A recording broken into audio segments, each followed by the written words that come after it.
Assalamualaikum warahmatullahi wabarakatuh. Halo, selamat pagi teman-teman. Semoga kita senantiasa diberi kesehatan dan diberi perlindungan oleh Allah Subhanahu wa taala. Amin. Baik, pada hari ini kami dari kelompok 7 akan memaparkan materi antariksa 2 mengenai peristiwa rotasi dan revolusi bumi serta terjadinya gerhana bulan dan gerhana matahari.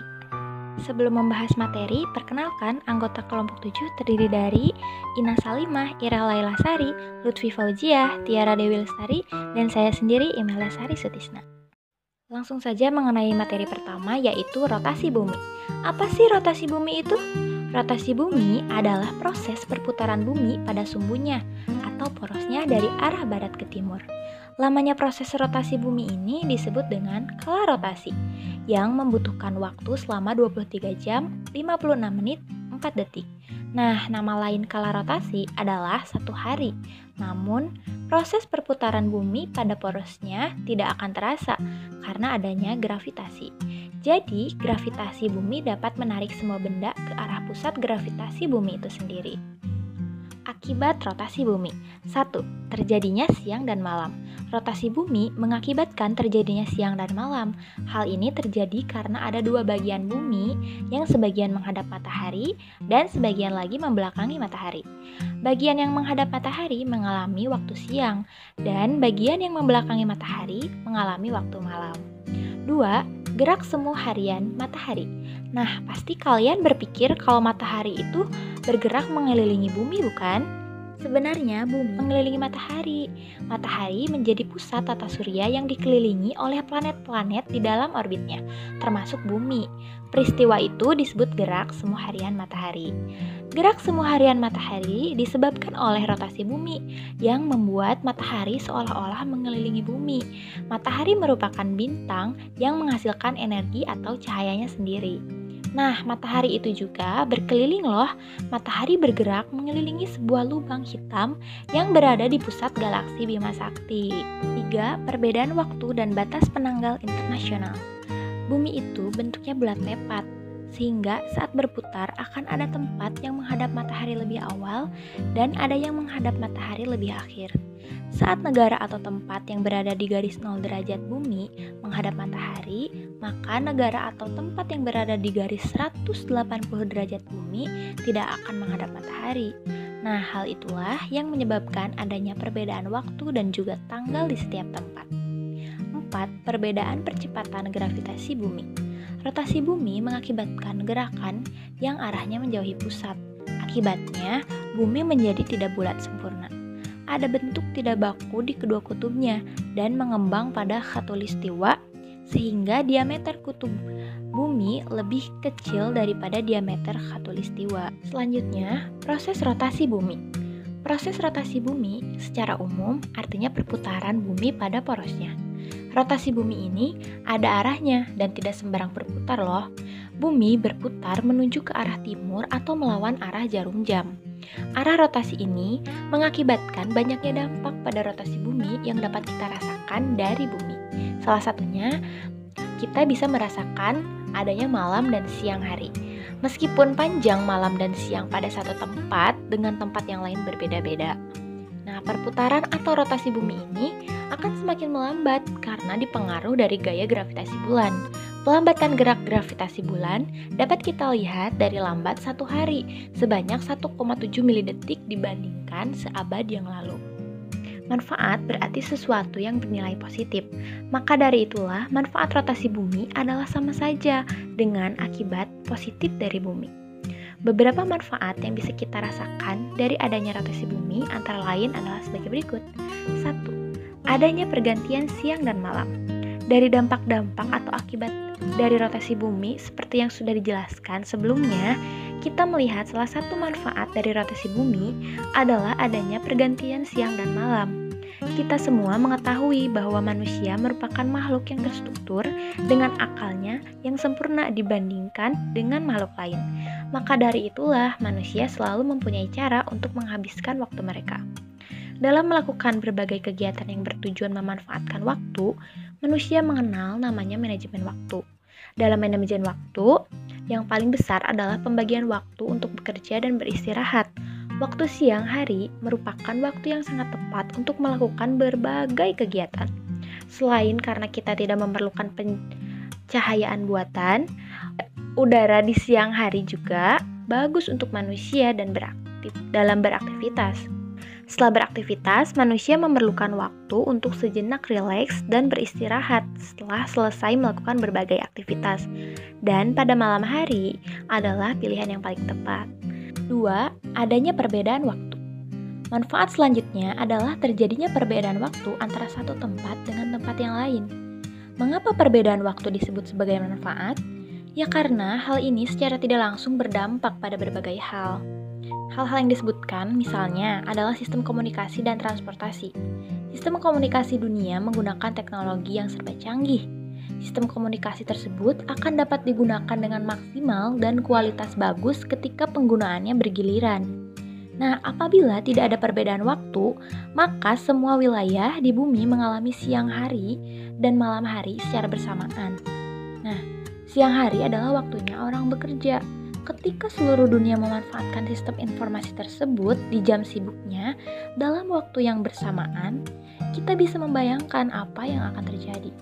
Mungkin akan sering terjadi trouble karena over dalam penggunaannya tersebut. Demikian halnya dengan transportasi. Jika semua wilayah siang hari, maka apa yang terjadi dengan jadwal penerbangan internasional? Hal ini benar-benar bisa membuat penjadwalannya menjadi kacau. 3. Terjadinya gerak semu harian matahari. Manfaat yang selanjutnya adalah adanya gerak semu harian matahari. Mengapa adanya gerak semu harian matahari dikatakan sebagai manfaat? Ya tentu saja, karena hal ini bisa dijadikan patokan dalam penentuan waktu harian. Sebelum ada jam, penentuan waktu menggunakan posisi matahari dan juga bayangan benda. Jika bayangan benda lebih panjang, maka hal ini menandakan bahwa malam akan segera tiba. Salah satu yang paling membutuhkan kejelasan waktu adalah orang Islam.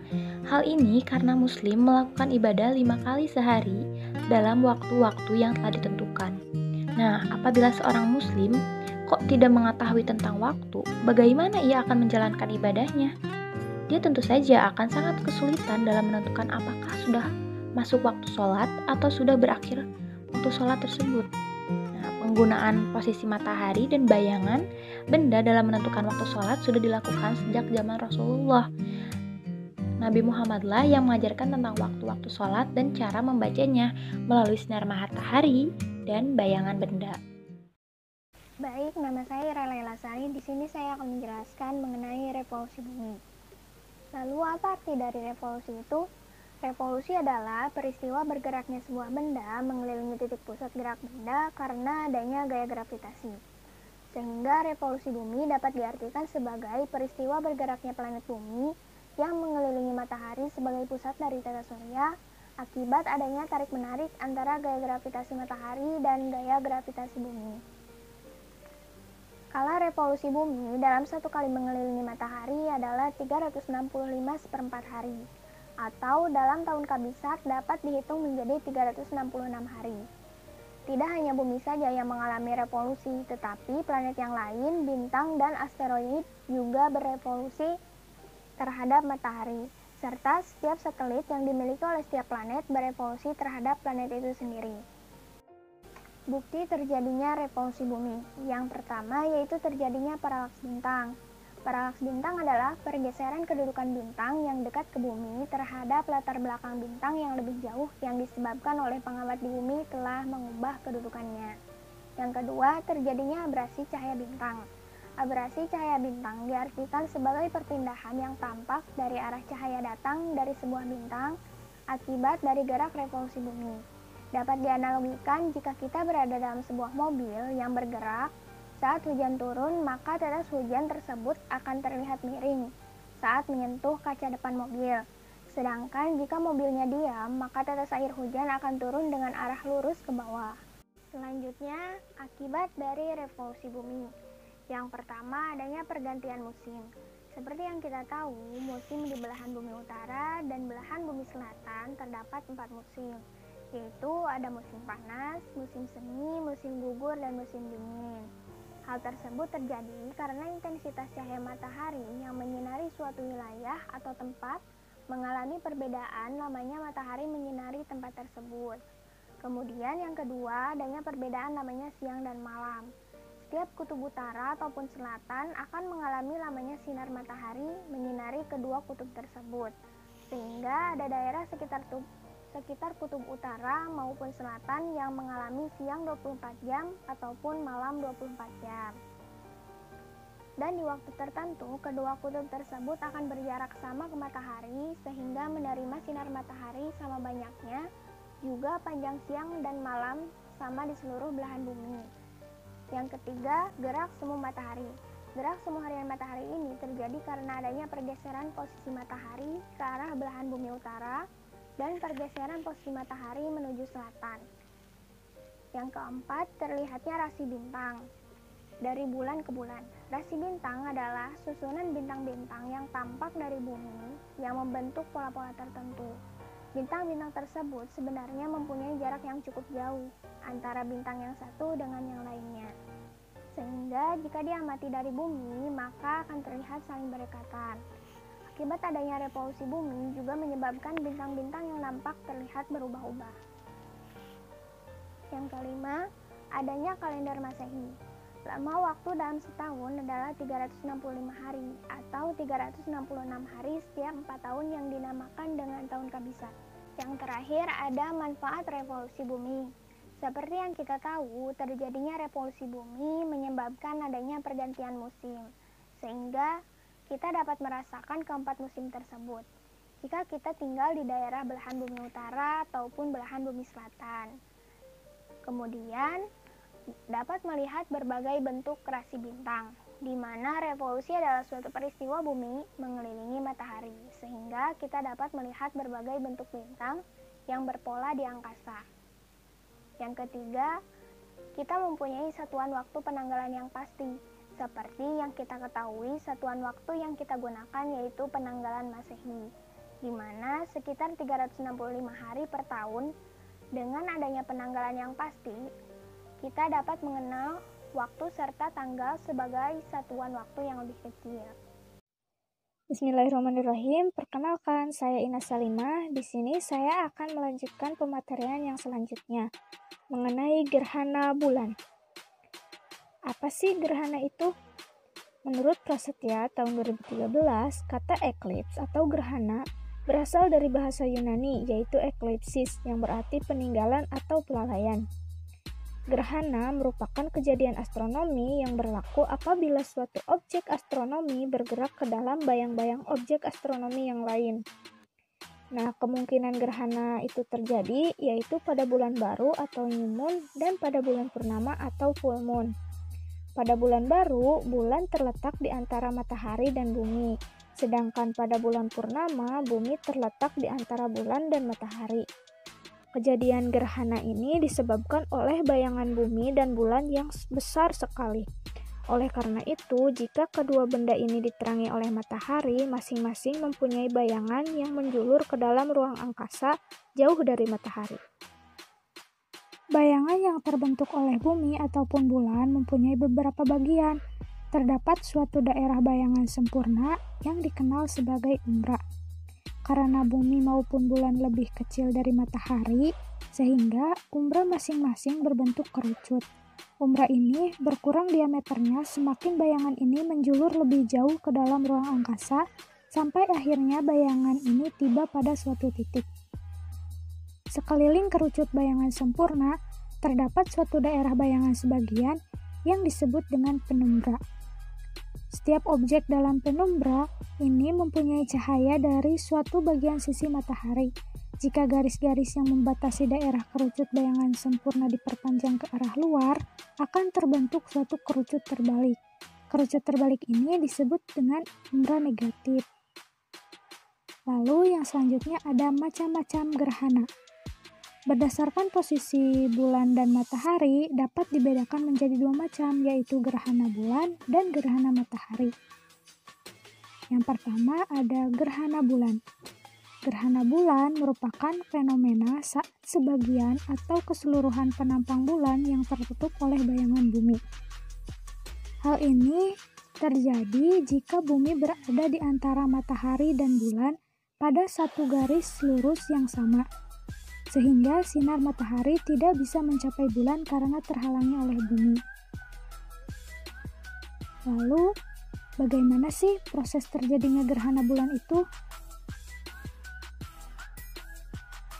Setiawan tahun 2020 mengatakan bahwa gerhana bulan muncul apabila bulan sedang beroposisi dengan matahari. Tetapi, karena kemiringan bidang orbit bulan terhadap bidang ekliptika sebesar 5 derajat, maka tidak setiap oposisi bulan dengan matahari akan mengakibatkan terjadinya gerhana bulan. Perpotongan bidang orbit bulan dengan bidang ekliptika akan memunculkan dua buah titik potong yang disebut dengan node, yakni titik yang dimana bulan memotong bidang ekliptika.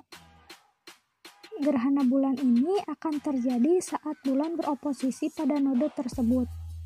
Bulan membutuhkan waktu sekitar 29,53 hari untuk bergerak dari satu titik oposisi ke titik oposisi yang lainnya. Maka seharusnya bila terjadi gerhana bulan akan diikuti dengan gerhana matahari karena kedua node tersebut terletak pada garis yang menghubungkan antara matahari dengan bumi.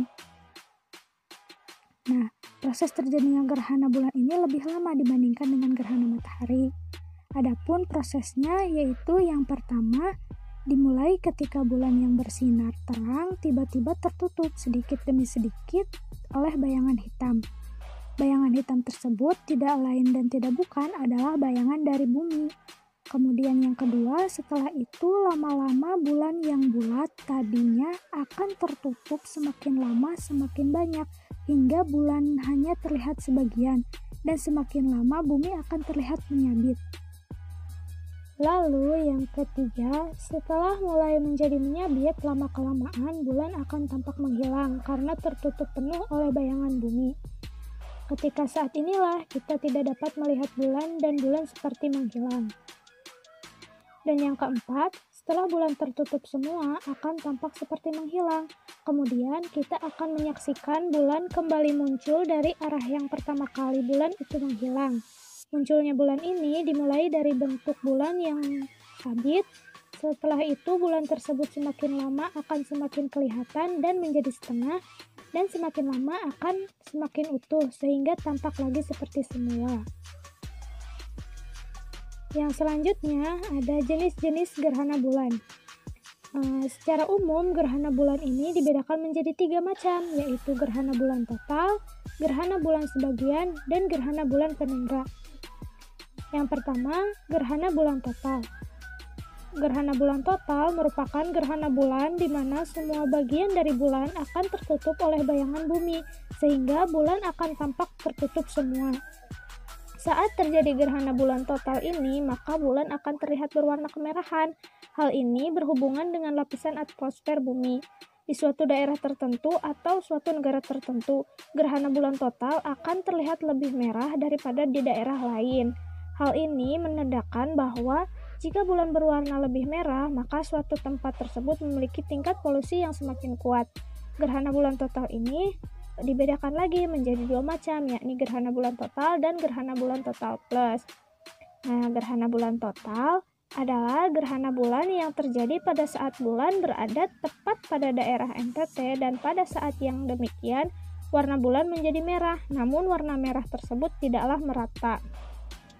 Kemudian untuk gerhana bulan total plus adalah gerhana yang terjadi pada saat bulan menjadi titik pusat daerah umbra, dan pada saat ini warna bulan menjadi merah merata. Pada saat seperti ini bulan akan tampak menakjubkan sekaligus juga mengerikan jika dipandang di bumi. Nah, yang kedua ada gerhana bulan sebagian. Pada gerhana sebagian ini, bumi tidak akan seluruhnya menghalangi bulan dari sinar matahari, sedangkan sebagian permukaan bulan yang lainnya berada di daerah atau di area penumbra, sehingga masih ada sebagian dari sinar matahari yang sampai ke permukaan bulan dan dapat dilihat manusia dari bumi. Nah, yang ketiga ada gerhana bulan penumbra. Jenis gerhana bulan yang selanjutnya adalah gerhana bulan penumbra. Gerhana bulan penumbra ini berarti seluruh bagian bulan berada di bagian penumbra, Dengan demikian, bulan masih dapat terlihat oleh manusia yang berada di bumi meskipun secara samar-samar dan dengan warna yang suram. Baik, saya Lutfi Paujia akan melanjutkan pembahasan mengenai gerhana matahari. Gerhana matahari merupakan suatu keadaan di mana pada waktu matahari menyinari bumi, matahari tersebut tiba-tiba tertutup oleh bulan yang juga berotasi mengelilingi bumi. Dengan kata lain, gerhana matahari adalah kejadian di mana matahari tertutup oleh bulan karena pada saat itu posisi matahari, bulan, dan bumi berada pada satu garis lurus. Walaupun bulan lebih kecil, bayangan bulan mampu melindungi cahaya matahari sepenuhnya karena bulan yang berjarak rata-rata 384.400 km dari bumi lebih dekat dibandingkan matahari yang mempunyai jarak rata-rata 149.680.000 km. Gerhana matahari dapat terjadi karena bulan disinari oleh matahari, maka akan terbentuk bayangan utama bulan yang berbentuk kerucut. Bayangan utama ini dinamakan umbra. Di samping umbra terbentuk juga bayangan tambahan yang dinamakan panumbra. Dan apabila umbra atau panumbra tersebut mengenai bumi, maka terjadilah gerhana matahari. Secara umum, gerhana matahari dapat dibedakan menjadi 4 jenis. Hal ini didasarkan pada fase-fase terjadinya gerhana matahari. 4 jenis gerhana matahari ini saling berkaitan atau bersambung antara satu dengan yang lainnya. Berikut adalah jenis-jenis gerhana matahari. Yang pertama yaitu gerhana matahari total. Dikatakan sebagai gerhana matahari total apabila saat puncak gerhana, piringan matahari ditutup sepenuhnya oleh piringan bulan. Saat itu, piringan bulan sama besar atau lebih besar dari piringan matahari. Ukuran piringan matahari dan piringan bulan sendiri berubah-ubah tergantung pada masing-masing jarak bumi dengan bulan dan bumi dengan matahari. Lalu yang kedua yaitu gerhana matahari sebagian. Gerhana matahari sebagian ini terjadi apabila bulan di saat puncak gerhana hanya menutup sebagian dari piringan matahari saja. Pada fase gerhana ini, selalu ada bagian dari piringan matahari yang tidak tertutup oleh piringan bulan, sehingga disebut dengan gerhana matahari sebagian. Ketiga, yaitu gerhana matahari cincin. Gerhana matahari cincin ialah gerhana matahari yang terjadi apabila piringan bulan pada saat puncak gerhana hanya menutupi sebagian dari piringan matahari. Gerhana jenis ini terjadi apabila ukuran piringan bulan lebih kecil daripada piringan matahari. Sehingga ketika piringan bulan berada di depan piringan matahari, tidak semua piringan matahari akan tertutup oleh piringan dari bulan. Dan bagian dari piringan matahari yang tidak tertutup oleh piringan bulan ini berada di sekeliling piringan bulan, sehingga terlihat menyerupai cincin yang bercahaya. Itu sebabnya gerhana ini dinamakan gerhana matahari cincin. Dan yang keempat yaitu gerhana matahari hibrida. Gerhana matahari hibrida adalah gerhana matahari yang bergeser antara gerhana matahari total dan juga gerhana matahari cincin. Pada titik tertentu di permukaan bumi, gerhana ini muncul sebagai gerhana matahari total. Sementara pada titik-titik lain muncul sebagai gerhana matahari cincin. Namun gerhana hibrida ini relatif jarang terjadi. Untuk melihat gerhana matahari dengan aman agar mata kita tetap terlindungi, kita dapat melakukan beberapa cara. Yang pertama yaitu menggunakan kacamata khusus anti radiasi. Kacamata anti radiasi ini adalah kacamata yang dirancang secara khusus untuk mengamankan mata agar tidak terkena radiasi dari sinar matahari secara langsung, sehingga kita tetap bisa melihat gerhana matahari dengan aman dan nyaman. Cara yang kedua yaitu menggunakan teleskop. Teleskop bisa digunakan untuk melihat gerhana matahari, namun dengan trik khusus. Jangan sampai melihat gerhana matahari melalui teleskop dengan meneropong langsung menggunakan mata telanjang kita, karena hal demikian akan membuat mata kita menjadi rusak. Nah, cara yang dapat digunakan secara aman dan juga nyaman adalah dengan memproyeksikan cahaya dari teleskop ke suatu bidang rata berwarna putih, seperti misal kertas putih ataupun papan berwarna putih. Nah, dari sinilah kita dapat melihat proses terjadinya gerhana matahari dengan aman tanpa merusak mata. Cara yang ketiga yaitu melihat gerhana matahari melalui siaran televisi. Karena pada saat terjadinya gerhana matahari, banyak siaran televisi yang menayangkan proses terjadinya gerhana matahari. Dengan begitu, kita bisa melihat atau menyaksikan gerhana matahari dengan jelas, aman, dan juga nyaman, karena bisa dilakukan dimanapun dan oleh siapapun. Keuntungan lain pun, kita bisa lihat atau mengetahui kondisi atau tempat yang paling jelas terjadinya gerhana matahari tersebut, jika di daerah kita tidak terlalu terlihat.